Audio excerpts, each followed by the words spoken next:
బొత్స గారు, మీరు మంత్రిగా ఉన్నప్పుడు శాసనసభ సాక్షిగా మా అమ్మను అవమానించినప్పుడు మీరు ఏం చేశారు సార్? మా తల్లిని అవమానించినప్పుడు ఏం చేశారు? ఏం చేశారు అంటున్నా? మీరు మారుతారా? మహిళల గురించి మీరు మారుతారా? నేను కళ్యాణి గారు అన్నాను. నాకు మహిళలు గౌరవిస్తాను. మా అమ్మ నాకు నేర్పించింది సార్. మీ నాయకుడికి నేర్పించలేదేమో, నాకు నేర్పించారు.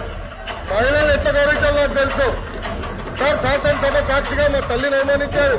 కావాలంటే వీడియో బిల్ ప్లేట్ ఆడియో ఉంది దాంట్లో క్లియర్ గా.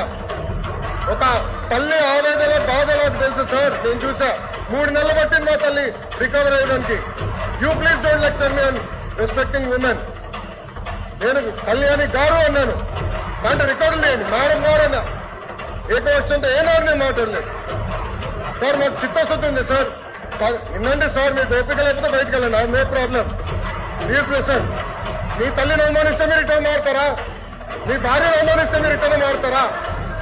మీరు మాకు లెక్చర్లు ఇస్తారా? నేను మేడం గారు అన్నాను, కళ్యాణి గారు అన్నాను, సార్ అన్నారు మేడం గారిని అన్నాను. నేను మేడం గారిని ఏనాడు అనలేదు. మహిళ అంటే నాకు గౌరవం సార్. ఆయన ఫార్వర్డ్ రెస్పెక్ట్ ఉంది. అరే మీకేం తెలుసా? అట్లా మారుతా లూజ్గా ఏం మారుతున్నారు తెలుసా మీకు? ఒక తల్లిని అవమానిస్తే ఎంత బాధపడుతుందో మీకు తెలుసా?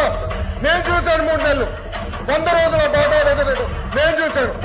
మీరు చూసారా? ఒక మహిళ అవమానిస్తే, శాసనసభ సాక్షి అవమానిస్తే ఎంత కుమిలిపోయిందో నేను చూశాను. మీరున్నారా?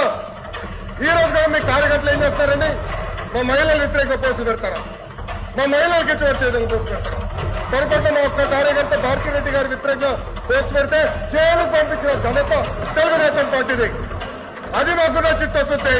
మీలో కాదు. మహిళలు తిడితే ఆనందపడితే వ్యక్తులు మేము కాలేదు. ఆ రోజు మంత్రిగా ఉన్నాడు ఈయన. నుంచిన ఆ రోజు చెప్పాల్సి సార్. వీడియో నా దగ్గర ఉంది. I'm ready. డిబేట్ చేద్దాం.